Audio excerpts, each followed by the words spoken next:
हाँ निहारिका, आपकी भाभी जी और आपकी भाभी जी एक बार फिर से निकल गई है मैदान में आज का मुद्दा लेकर। अब परिवारवाद का एक ऐसा मुद्दा है जो हर बार इलेक्शन में वैसे तो खूब चलता है और खूब इस पर लोग चर्चा करते हैं, लेकिन अभी परिवारवाद का मुद्दा 2025 में इतना ज़्यादा आगे बढ़ चुका है कि अब दामाद आयोग, परिवार आयोग और बेटा आयोग, बेटी आयोग तक की मांग की जाने लगी है। लेकिन एक सवाल जो बार बार उठता है जब भी इलेक्शन से पहले परिवारवाद की बात आती है कि क्या परिवारवाद लोकतंत्र के लिए एक हेल्दी विषय है या ये सही नहीं है? नहीं, ये सही नहीं है। परिवारवाद एकदम सही नहीं है। आप देख लीजिए, शुरू से जो मुख्यमंत्री बने हैं, कृष्ण बाबू से लेके अभी तक नीतीश कुमार जी तक, सारे लोग संघर्ष करके बने हैं। सारे लोग एक एक गांव गए हैं, जनता का जो है सो दर्द दुख समझे हैं, जमीन पर से उठे हैं। उनको मालूम है कि परिवार विकास का काम कैसे करना है। और जो अभी प्रिंस कुमार हैं, जो अभी राजकुमार हैं, उनको क्या मालूम, वो जो है सो अपना सिनेमा वाला स्टाइल में भाषण देते हैं। और आपने प्रिंस कुमार का नाम लिया लेकिन चिराग पासवान का नाम नहीं लिया। नहीं, उनका भी लिए। उनका भी लिए, जो भी है, जो भी प्रिंस है, मतलब जो भी राजकुमार है, उनको क्या मालूम कि जनता का दुख दर्द क्या है, गरीब आदमी का दर्द क्या है, उसका सॉल्यूशन कैसे होगा। वो तो सीधे राजमहल से आए हैं और भाषण जो है सो फिल्मी स्टाइल में दे देते हैं और अनाप शनाप जो है सो काम करेंगे। उनको कुछ तजुर्बा है ही नहीं। आपको क्या लगता है भैया, आप युवा हैं, परिवारवाद का बार बार जिक्र आता है कि परिवारवाद सही है या गलत है? ये पहले फिल्मों में काफी ज्यादा चलता था कि नेपोटिज्म के कारण अच्छे अच्छे टैलेंट जो है वो बाहर निकल जाते हैं, लेकिन राजनीति में भी एक जो नेपोटिज्म है ये काफी ज्यादा रहता है। अब इसको अच्छा कहें या बुरा कहें, ये हम आप पे छोड़ रहे हैं। ये जो चर्चा का विषय कुछ दिन पहले बिहार में बना परिवारवाद को लेकर के, प्रशांत किशोर जी आरोप लगाते हैं संभवी चौधरी पे। तो संभवी चौधरी एक पिछड़ा क्षेत्र से आती है और वो अपने दम पे चुनाव जीती है, अपने संघर्ष पे चुनाव जीती है। टिकट मिलना एक औपचारिक होता है, लेकिन जनता जब चुन करके भेजती है तो एक नेतृत्व करने की क्षमता आपको देती है। प्रशांत किशोर कहीं से ना चुने गए हैं, ना उनके कोई विधायक, 4 विधायक तो हारे हैं। हालांकि उनका इलेक्शन का उपचुनाव तो काफी ज्यादा बुरा गया था। तो जब उनका वो एक आदमी को नहीं जिता सकते हैं तो कैसे वो किसी पे आरोप लगा सकते हैं? पहले वो अपना विधायक बनाने की कोशिश करें। और खास करके वो इतने सांसद पे आरोप नहीं लगाए हैं, लेकिन दलितों पे इस तरह से लांछन लगा करके कुछ से कुछ राजनीतिक टिप्पणी करना ये गलत है। अच्छा, परिवारवाद की जब भी चर्चा होती है तो एक बात जो निकल के सामने आती है कि अगर कोई किसी का बेटा अगर लायक है तो उसको क्यों नहीं बनाया जा सकता है? बिल्कुल बनाया जा सकता है। अगर लायक बेटा है और मेहनत करके आता है, अपनी योग्यता से आता है, तो वहाँ परिवारवाद लागू नहीं होता। अगर योग्यता है तो उसमें कोई आपत्ति नहीं है। लेकिन योग्यता नहीं होने के बावजूद भी अगर कोई आगे बढ़ रहा है सिर्फ इसलिए क्योंकि वो किसी का बेटा है या बेटी है, तब परिवारवाद गलत होता है। बिल्कुल बिल्कुल बिल्कुल बिल्कुल, है ना। अच्छा, परिवारवाद की जब भी चर्चा होती है तो एक बात और जो निकल के सामने आती है कि परिवारवाद तो हर जगह है। कोई भी जो आदमी रहता है, अगर कोई अच्छा बिजनेस किए हुए है तो वो चाहता है कि हमारा बेटा जो है अब ये बिजनेस संभाल ले, तो परिवारवाद तो फिर वहाँ भी हो जाएगा। तो फिर परिवारवाद को हम राजनीति में गलत क्यों कहते हैं? राजनीति में परिवारवाद इसलिए गलत है, यहाँ पे डेमोक्रेसी में ये गलत है। आमतौर पे जो सत्ता का जो स्ट्रक्चर होता है, जो राजतंत्र होता है, वहाँ तो परिवारवाद है और वो ये भी है, लेकिन वहाँ अस्वीकार नहीं कर सकते हैं। लेकिन इसमें डेमोक्रेसी में, प्रजातंत्र में तो स्वीकार्य नहीं है, उचित नहीं है। डेमोक्रेसी की आपने बात कही है, डेमोक्रेसी के लिए क्या परिवारवाद या जो नेपोटिज्म हम लोग कहते हैं ये सही है या गलत है? बिल्कुल गलत है, क्योंकि इसके आड़ में लोग विलासिता के शिकार हो जाते हैं और वहीं से भ्रष्टाचार की पैदाइश होती है। मतलब संघर्ष नहीं कर पाते, राजनीति में आगे बढ़ने के लिए या ऊपर आने के लिए जो एक संघर्ष चाहिए वो उनको नहीं करना पड़ता है। उनको सब कुछ बना बनाया मिल जाता है, उनके बच्चों को, उनके परिवार वालों को, तो वो दुख दर्द समझ नहीं पाते हैं पब्लिक का, जनता का। अब भाई वो घोषणा की है तेजस्वी यादव कि हमारा सरकार बन गया तो 100% डोमिसाइल कर देंगे। डोमिसाइल का जानते हैं, चर्चा तो बहुत होते रहता है, बहुत सारे बच्चे जो है इसका मांग भी करते हैं। अब डोमिसाइल को हथियार बना के हो सकता है तेजस्वी यादव ये सोच रहे होंगे कि हम कहीं ना कहीं छात्रों का मन जीत लेंगे और उनका वोट हमको मिल जाएगा। लेकिन डोमिसाइल के साथ सबसे बड़ी दिक्कत ये है कि हमारे संविधान की मूल भावना ये कहती है कि हम देश के नागरिक हैं तो देश के किसी भी कोने में जा सकते हैं, वहां जाकर वहां की भाषा बोल सकते हैं, वहां की भाषा सीख सकते हैं और वहां जाकर अपना जीविकोपार्जन कर सकते हैं, माने नौकरी कर सकते हैं। अब ये भावना जो है कोई किसी से छीन नहीं सकता। और सबसे बड़ी बात है कि बहुत सारे राज्यों ने कुछ परसेंट रखा है डोमिसाइल, लेकिन 100% डोमिसाइल का बात जब होता है तो एगो तेजस्वी यादव का भी बात याद आता है कि जिस समय उनकी 17 महीने की सरकार थी उस समय उन्होंने अपोज किया था, मैंने उसका विरोध किया था और उसी समय डोमिसाइल खत्म भी हुआ था। और खत्म क्यों हुआ था? क्योंकि फिजिक्स और मैथ के टीचर नहीं मिल रहे थे। अब इन सारी बातों पर हम लोग चर्चा करेंगे और ये भी बात पता करेंगे कि आखिर डोमिसाइल की मांग कितनी सही है। भैया तेजस्वी यादव तो बोल दिए कि 100% डोमिसाइल दे देंगे अगर हमारा सरकार बन गया तो, लेकिन 100% डोमिसाइल का मतलब है कि हम किसी राज्य के आदमी को बिहार में नहीं घुसने दें। ये कैसे संभव है? ये तो तेजस्वी जी कहाँ से बोलते हैं, कौन पढ़ के उनको पटकथा बता के बताता है और कुछ भी बोलने के लिए वो तो स्वतंत्र हैं, तो वो बोल देते हैं, वो अलग बात है। लेकिन डोमिसाइल तो तेजस्वी जी के ही रीजन में खत्म किया गया था डोमिसाइल। और बिहार के कई बच्चों को बाहरी बच्चे आए और बिहार में खैर पूरा देश एक संघीय ढांचे में है तो वो तो रहना जरूरी है। हर जगह का लोग हर जगह रोजगार करे, हर जगह का लोग हर जगह नौकरी करे।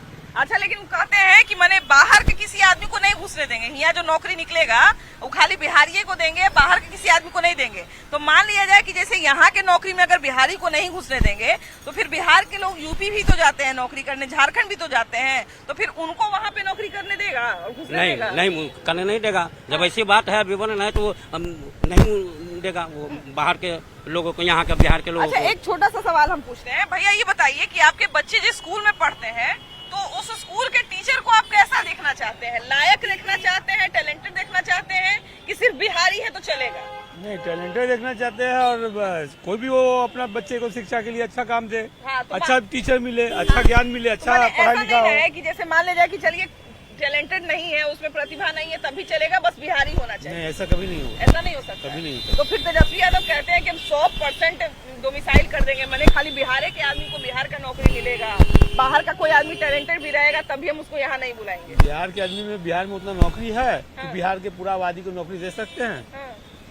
अगर नहीं बिहार से बाहर जाएगा लोग और बिहार के लोग बाहर नौकरी नहीं करेंगे और नहीं धरेंगे तो वो अपने परिवार को क्या चलाएंगे? अच्छा, ये यहाँ बिहार कुछ है भी नहीं। बिहार के बाहर जाने की आप बात कर रहे हैं। बिहार के चलिए मजदूर तो लोग जानता है कि बहुत मजदूर जाता है, लेकिन बेंगलोर में भैया जितना बड़ा बड़ा कंपनी है उसमें बड़ा बड़ा पद पर बिहारी रहता है। टोटल बिहार इतना सारा IAS IPS का देश भर में पोस्टिंग होता है पूरे हिंदुस्तान में बिहार का एक ही लाल जितने पढ़ने वाले हैं सब IAS IPS तैयार हुए हैं और 60% बिहार के। तो मान लिया जाए कि अगर वो सारे बिहार ही में रह जाएंगे तो इससे तो क्षेत्रवाद भी बढ़ेगा ना कि यहाँ का बिहार के लोग को बिहार के दे देंगे, बिहार के लोग बाहर जाएगा तो उसको मार के भगा देंगे, वो नहीं भगाएंगे। आप भगाइएगा तो वो नहीं भगाएगा, वो स्टेट छोड़ देगा क्या? ऐसा होता नहीं है, ऐसा नहीं होना, ऐसा नहीं होना चाहिए। ये गलत है। एक देश है, एक कानून सब जगह रहेगा।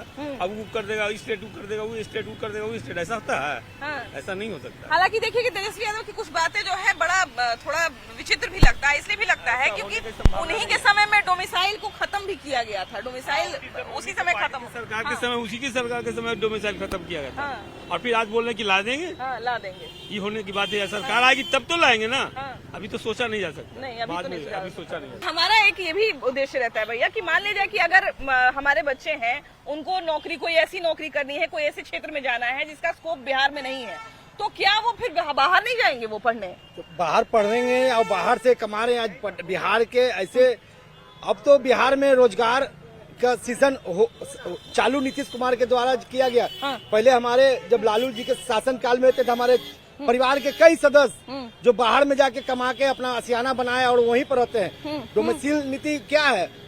एक देश है, कहीं भी रोजगार सकता है, किसी राज्य में जाके करे, ये कोई नहीं। ये सिर्फ बहकावा है, लोगों को भ्रमित करने का है कि हम जान रहे हैं कि मैं आने वाला नहीं हूँ, तो किसी तरह लोगों को बहका के वोट को आकर्षित करने का। अच्छा, क्या उनकी राजनीति बिहार तक ही सीमित है, इसीलिए बिहार के युवाओं का वोट लेने के लिए ऐसा कह रहे हैं? बस उनका राजनीतिक बिहार क्या मतलब कुछ ही अब क्षेत्र में बचा हुआ है, सीमित हो गया है। बिहार भी पूरा नहीं बचा है, अब तो कुछ ही क्षेत्र उनका बचा हो जो इस चुनाव में उनका साफ हो जाएगा। अब जानते हैं मैदान जरा उभर खाबड़ है, काहे कि एगो दुर्लभ चीज हमको मिल गया, चचरी वाला पुल।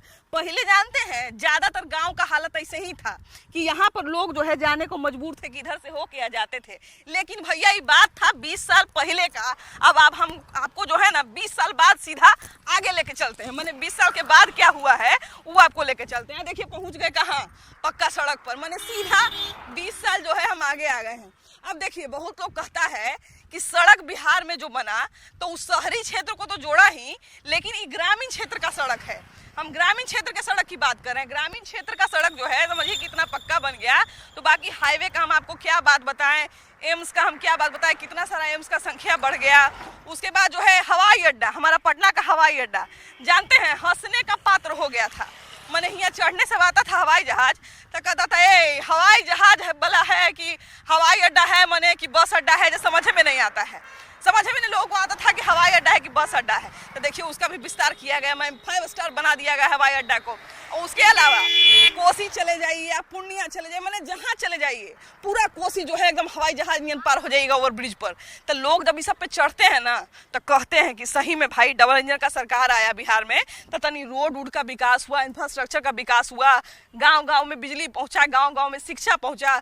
उसके बाद रोजगार का देखिए कि रोज कितना सारा अवसर बन रहा है। आप मैंने हर महीना में देखिएगा तो कुछ ना कुछ का बहाली आ जाता है, कुछ ना कुछ का नौकरी का जो है वो नियुक्ति पत्र बांट दिया जाता है। तो ये सब चीज जब लोग देखता है तो कहता भी है, उस पर चर्चा भी करता है। लेकिन इस चर्चा का आज हम हिस्सा बनने जा रहे हैं, काहे कि आज हम जरा सा ना बतियाएंगे लोगों से और उनसे जानेंगे कि जो डबल इंजन का सरकार बिहार में चल रहा है इतना दिन से वो कितना असरदार है और हुआ से लेके यहाँ तक का सफर कितना बढ़िया रहा। चलिए बतियाते हैं बिहार में डबल इंजन की सरकार कितनी असरदार है। भैया देखिए डबल इंजन की सरकार तो असरदार है। अभी पहले की अपेक्षा अभी जो सड़क है काफ़ी सुंदरीकरण हो रहा है, काफ़ी अच्छा चल रहा है। एजुकेशन का हो वो भी अच्छा चल रहा है। अभी तो एयरपोर्ट का उद्घाटन हाँ, हुआ, उसमें भी गए बीटा में एयरपोर्ट का उद्घाटन हुआ। फिर विक्रम में हमारा ट्रामा सेंटर बन रहा है। यहाँ तक कि तो आईटी सेक्टर भी वहाँ पे बन रहा है, बड़े बड़े उद्योग लग रहे हैं। तो एक बार में समुचित विकास होना संभव नहीं है। अगर हम एक बार में चाहे कि मोटरसाइकिल से डायरेक्ट पटना उतर जाए तो लैंडिंग तो होना असंभव है ना जी। धीरे धीरे न जाएंगे, यहाँ से विक्रम आएंगे, विक्रम से नौबतपुर जाएंगे, नौबतपुर से एम्स जाएंगे, तभी तो पटना पहुँच पाएंगे। अब एक ही बार सोचे कि हेलीकॉप्टर बना देंगे मोटरसाइकिल के तो संभव है। सब मोटर हेलीकॉप्टर पे चढ़ेगा तो मोटरसाइकिल पे रोड इतना पैसा में उस पे क्या चढ़ेगा। तो सब विकास हो रहा है। अब देखिए अब कुछ लोग बोलता है कि अपराध बढ़ रहा है, तो पुलिस और प्रशासन सरकार 24/7 हर आदमी को सुरक्षा देने में सक्षम नहीं है। लेकिन हाँ अपराध पर तो थोड़ा शिकायत सुनने को हम लोग को भी मिलता है। देखिए आप लोग भी घूमते होंगे तो सुनबे करते होंगे कि अपराध को लेकर कुछ शिकायत होती है। अगर हम लोग खुद समझदार हो जाए, एक दूसरे के प्रति सचेत हो जाए, मिलजुल कर रहे तो भ्रष्टाचार और अपराध जो है हम लोग खुद कर रहे हैं। भैया आप बताइए जो डबल इंजन का सरकार है इसको बिहार में कितना असरदार माना जाए। बहुत बढ़िया काम हो रहा है। इका रोड सगरो गबरा उबरा है, सब मरम्मती हो रहा है। चौतरफा विक्रम के मरम्मती हो रहा है काम। सरकार बहुत बढ़िया चल रहा है। तो कुछ न कुछ अपराध बढ़ा है। अभी वो चाचा से बतिया रहे थे, वो ललटेन वाला गमछी ओढ़ लेते। अच्छा। तो कह रहे थे कि पहले तेल मिलता था, ललटेन जलाते थे तो वो ज्यादा बढ़िया था। हाँ। तेल मिलने का क्या जरूरत है, लाइन रह रहा है 24 घंटा में 18-19 घंटा। नहीं तो उनका कहना है कि ललटेन जब जलाते थे तो पटना और विक्रम में कोई फर्क नहीं है। यहाँ एसी कूलर सब कुछ लगा के अपना आराम से है। न कैसे विकास हुआ है। तो घरे घर आदमी का अथी कर देवे, लोग बिल्डिंग बना देवे, सबके तब विकास हो जाएगा। वो घर मकान पक्का बन ही रहा है। हाँ भाई, जिसको मिलना चाहिए तो कोई किसी को मिल रहा है, अपना पैकेट में रख रहा है। डबल इंजन का सरकार अभी तो ठीक है बिहार में। हाँ, इसका तो यथी है जो ठीक ठाक है। बिहार में कौन सा काम डबल इंजन का बढ़िया लगा आपको? वही रोड का है और विकास का कार्य तो बहुत बढ़िया से हुआ है। बहुतों चीज़ों का विकास हुआ है। तो अभी हम हैं बख्तियारपुर मोड़ पर और यहाँ पर बात कर रहे हैं कि विधानसभा चुनाव आ रहा है। ऐसे में सबकी समझ पर, सबकी ताकत पर और कहा जाए ना कि सबके नेतृत्व पर जो है वो सवाल भी उठता है और चर्चा भी होती है। ऐसे में एक सवाल जो सबसे ज़्यादा उठता है कि आखिर सरकार चलाने की समझ अभी के समय में अगर बात करें तो बिहार से लेके पूरे देश तक में किस नेता में सबसे ज़्यादा समझ है? हमारे माननीय प्रधानमंत्री जी मोदी जी, जो कि हमारे देश का नेतृत्व इतने बेहतरीन ढंग से कर रहे हैं, तो तो हम चाहते हैं कि उनकी सरकार, बिहार में भी हम लोग की सरकार जो हो जेडीयू के साथ में बने और एक बेहतर विकल्प, मतलब बेहतर काम कर सके बख्तियारपुर के लिए, खासकर हम लोग के लिए, अपने बिहार के लिए। अच्छा, आप नरेंद्र मोदी का नाम ले रहे हैं, लेकिन अभी देखिए कि आपके तेजस्वी यादव भी काफ़ी जो है वो अभी तो आज सुनने को मिला कि उनके पिताजी कह रहे हैं कि सरकार का जो है चेहरा बनेगा, हमारा मुख्यमंत्री का चेहरा बनेगा हमारा बेटा तेजस्वी। और उसके बाद अभी लगातार आपके यहाँ भी नालंदा से होके गए हैं राहुल गांधी, तो ये लोग भी लगातार संघर्ष कर रहे हैं। तो क्या ये समझ नहीं है? हर एक बाप चाहता है कि मेरा बेटा एक अच्छे ओहदे पर बैठे और मतलब बेहतरीन काम करे, लेकिन ठीक है, लालू यादव का सोच बढ़िया है कि अपने बेटे के प्रति, लेकिन थोड़ा समय लगेगा उनका भी, अभी थोड़ा निचोड़ नहीं हो पाए हैं। थोड़ा 2 टर्म ऑन होने दीजिए, उसके बाद फिर आए, फिर मैं शासन करे बिहार में। चलिए, तेजस्वी यादव मैच्योर नहीं हुए हैं। राहुल गांधी तो 55 साल के हो गए अभी 2-3 दिन पहले, देखिए वो तो मैच्योर हो गए। वो तो भाई पप्पू है, उनका कहना ही नहीं, उनका तो है वो पप्पू हैं। क्या कह सकते हैं, किसमें सरकार चलाने की समझ सबसे ज्यादा है? एब्सोल्युटली वो बीजेपी में ही है। बीजेपी और हमारा जो एनडीए गठबंधन है वही सरकार चला सकती है बिहार में, क्योंकि हम इसके पहले जो आरजेडी की सरकार भी हमने देखी 15 साल, उसके बाद 20 साल का सुशासन भी हम लोगों ने देखा, है ना। दोनों में बहुत काफ़ी आसमान और ज़मीन का अंतर रहा। स्कूल शिक्षा के मामला हो, ये सड़क का मामला हो, बिजली का मामला हो, सभी मामलों में ये सरकार बहुत बेस्ट है। अच्छा, अभी देखिए कि भले ही सरकार चाहे किसी की भी रही हो, लेकिन कोई कहते तो हैं लोग कि भाई हम लोग को भी मौका दीजिए, हम लोग भी इससे बढ़िया करके दिखाएंगे। तो क्या सरकार चलाने की समझ अभी जिसमें भी हो, लेकिन क्या किसी और लोगों के साथ मौका लिया जा सकता है, मौका किसी को दिया जा सकता है? क्या लगता है? माननीय मुख्यमंत्री जी जो है ना, विकास न्याय के साथ किए हैं, न्याय के साथ विकास, और विकास पुरुष है, इतिहास लिखे हैं बिहार के लिए, और चौतरफा चारों तरफ काम हुआ है और काम दिख रहा है ज़मीन पर।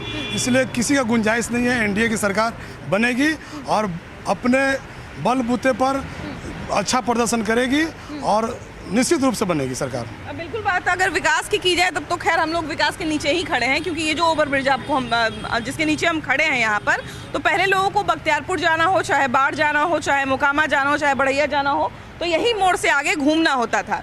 लेकिन अभी जो है वो आप सिर्फ मतलब पूरा बख्तियारपुर स्किप करके यहाँ से, ये एक तरह से इसको आप रिंग रोड मान सकते हैं कि आप यहाँ से सीधा पकड़ेंगे और हमको लगता है कि बेगूसराय भी आप शायद पटना से 2-2.5 घंटे के अंदर पहुँच जाएंगे। तो ये चीज़ें जो है वो ऐसी होती हैं जो प्रत्यक्ष दिखती हैं, और इन चीज़ों पे अगर बात होती है तो जनता को भी समझ में आता है कि हाँ वो चीज़ें ठीक है।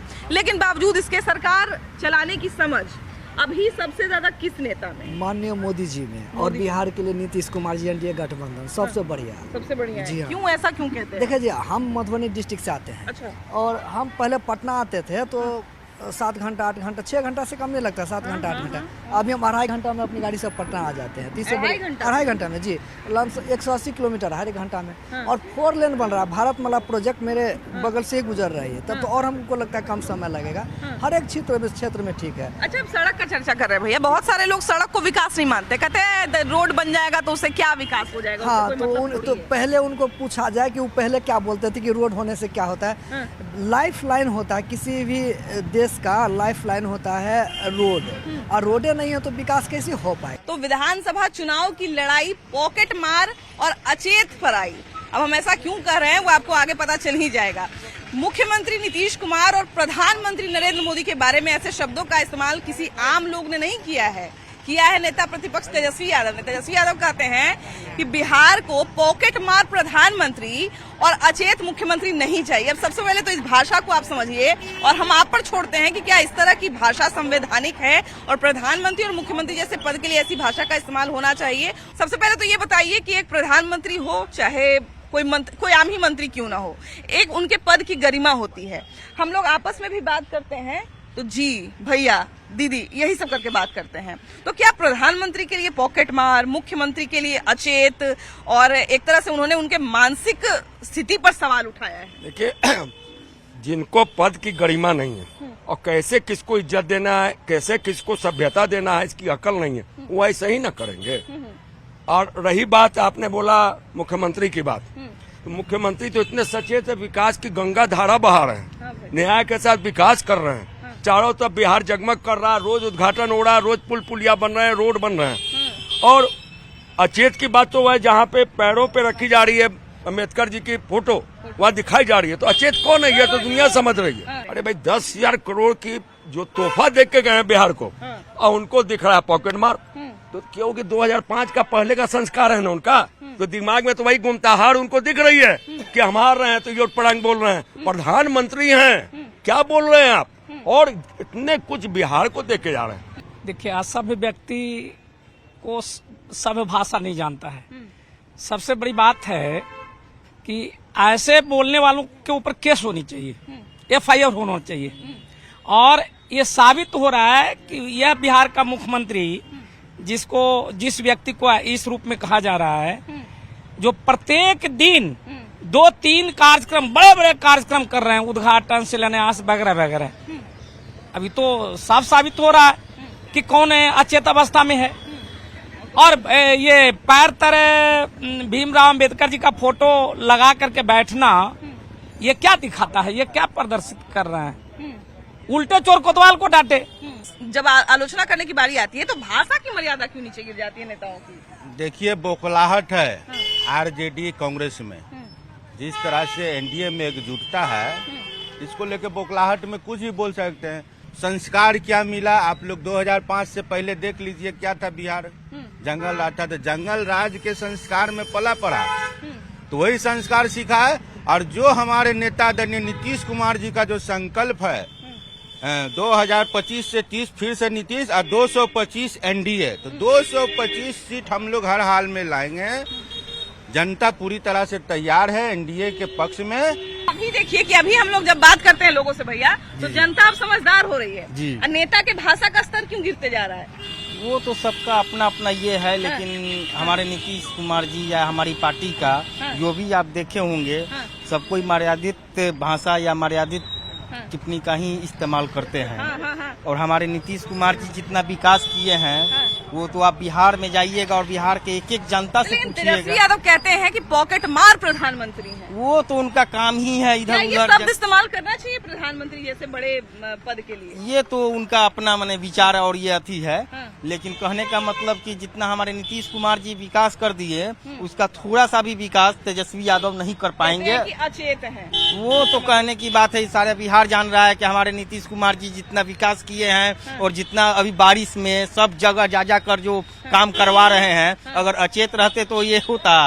ये तो कहने की बात है, कोई कुछ भी कह सकता है। भैया, आजकल अगर किसी चौराहा पर खड़ा होकर हम किसी आम आदमी को पॉकेट मार अचेत कह दें, तो मार के मेरा धुना फोड़ देगा। सही बात फोड़ देगा ना? सही बात है। प्रधानमंत्री मुख्यमंत्री को कहना आसान है। उनको ज्ञान की कमी है, तो आप सोच सकते हैं क्या बोल सकते हैं। दूसरे को अशब्द बात बोलेंगे, ज्ञान के भंडार नहीं उनके पास है, ज्ञान है, अज्ञानी है। तो है ही नहीं, पढ़े लिखे व्यक्ति बोलते हैं, कुछ मुंह में बोल देते हैं। तो क्या पढ़े लिखे होने में और नहीं पढ़े लिखे होने में भाषा का अंतर हो जाता है? बहुत अंतर है। एक शिक्षित व्यक्ति और अशिक्षित में बहुत अंतर होता है। आपको एक बात बता रहे हैं, जब समाज का डिफरेंसेस होता है, उसको मिटाने के लिए एक मानसिकता की भी बहुत ज्यादा जरूरत होती है।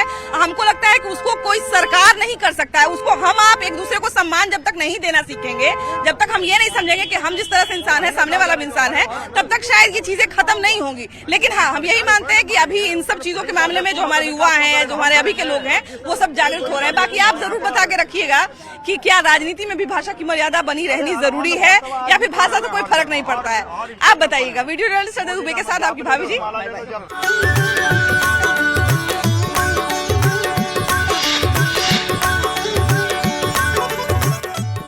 हम लोगों को